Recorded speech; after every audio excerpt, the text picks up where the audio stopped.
అదేవిధంగా మన అస్తిత్వం మీద ఎట్లా అటాక్ జరుగుతుందో తెలంగాణ అస్తిత్వం మీద నిన్న మధ్యాహ్నమే మనం చూసాం.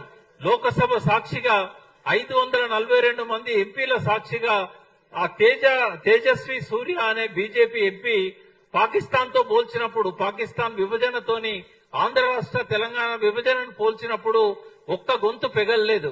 ఆడ 8 మంది బీజేపీ ఎంపీలు తెలంగాణ నుంచి ఉన్నారు, 8 మంది కాంగ్రెస్ నుంచి ఉన్నారు. అందరూ కూడా నిద్రపోతున్నారా, లేకుంటే వాళ్ళ లోపల ఆవేశం చచ్చిపోయిందా? ఇట్లా మన అస్తిత్వం మీద నిరంతరం అటాక్స్ జరుగుతూ ఉంటే, మొన్నటికి మొన్న ఆంధ్ర ఎంపీ కూడా ఇష్టం వచ్చినట్టుగా మాట్లాడాడు. చంద్రబాబు నాయుడు ఏమో తెలంగాణ ఉద్యమం నా బ్రెయిన్ చైల్డ్ అన్నాడు. చంద్రబాబు నాయుడు అడ్డుపడకపోతే ఇంతమంది చనిపోయే వాళ్ళ 1200 మంది.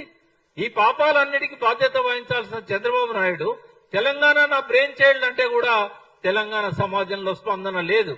మళ్ళొక్కసారి ఉద్యమ స్ఫూర్తిని చూపెట్టాల్సిన సమయం ఆసన్నమైంది. కాబట్టే మరొక్కసారి గతంలో ఉద్యమకారులుగా మా బాధ్యతను మేము గుర్తించాం. కాబట్టే ఇవాళ సీతారామరావు గాని మేము గాని అందరం ముందుకొస్తున్నాం.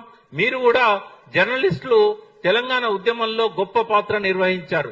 2001లో టీఆర్ఎస్ ఆవిర్భావమే కాదు, మొట్టమొదటిసారి జర్నలిస్టులే తెలంగాణ జేఏసీ పెట్టిన సంగతిని మీకు గుర్తు చేస్తున్నా. నేను మొట్టమొదటి సంఘం తెలంగాణ జర్నలిస్టులే పొలిటికల్ పార్టీ తర్వాత.